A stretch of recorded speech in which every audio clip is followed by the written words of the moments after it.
By Shannon Flanagan. sflanagan at theirview.com. A decision to leave their spot near the main stage to see a new country artist at a side stage may have saved the lives of Akron couple Angella and Aaron Ro, who were among the large crowd that a shooter opened fire on during a country music festival in Las Vegas Sunday night.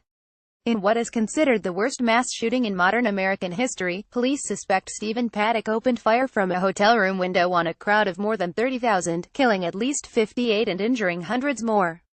As a Northeast Ohio couple who are country music fans, Angella and Aaron never would have expected to be there for such a tragedy. Angella and her husband arrived in Las Vegas Friday morning, specifically to attend the three-day Route 91 Harvest Festival. Aaron had bought tickets for them to celebrate Angella's birthday. As a big country fan, Angella said she goes to a lot of concerts, but this was the first one she had gone to out of state. The couple had attended the first 2 days of the festival and were there the whole time Sunday, having gotten a spot near the stage in the standing room only area, where they had watched artists, including Big Rich, perform. Angella said since it was the final night, they almost decided to stay in their spots after Big Rich, but she made the decision to leave to go watch Luke Combs perform at the side stage called the Next from Nashville stage, where up-and-coming artists play. We had thought about staying up there, but thankfully, I really wanted to see Luke Combs, and if it wasn't for him playing on that other stage, we would have been up there, she said, fighting back emotions.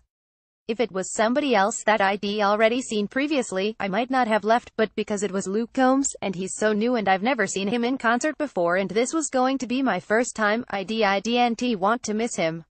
So that decision may have saved our lives. After Combs performed, Jake Owen was on the main stage, but by then Angella said the standing room only section near the stage had becoming even more congested. We knew there was no way that we'd get our original spot back up close to the stage, so that's when we made the decision to just go find a couple seats in the bleachers and just sit back and relax, she recalled. Shots ring out. Jason Aldean was the final artist to take the stage on the final day of the festival, Angella said, so the place was at maximum capacity. The headliner artist was 5 or 6 songs into his set when the gunfire began around 10 p.m. Las Vegas time. Initially, Angella said they simply thought someone had snuck firecrackers past security, but it quickly became much more serious. At first, there were just a couple of shots and Jason Aldean was singing and I believe he heard it because I saw him look to the side, she described. He continued to sing just a few more lines and the next thing we heard was multiple rapid gunfire shots, a pop, and that's when he stopped and left the stage. Then the people started to run.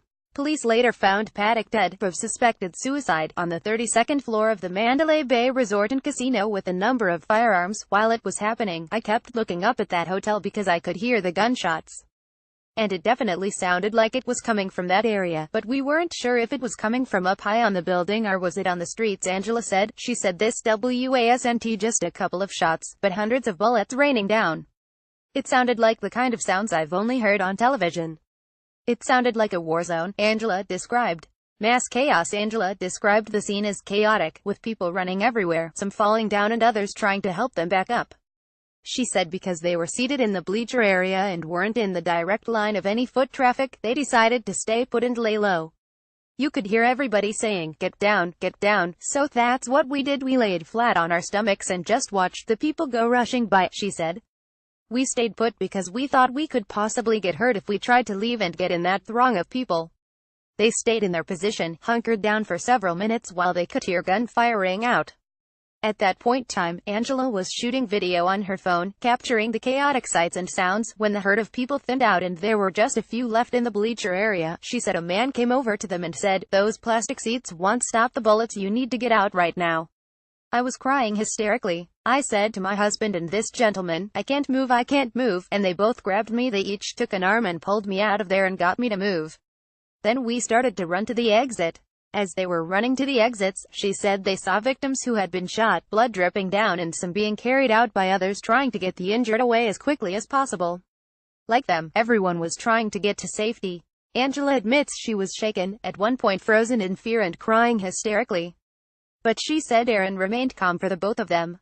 He wasn't fazed by anything. He knew what to do to get us out of there, she added. No stopping them though. It was a traumatic experience, and one that could have been worse for them had they not made the decision to move from the stage area. Angella said she doesn't see this deterring them from going to concerts in the future. I'm stubborn and I've already said that I'm not going to let this stop me, she said.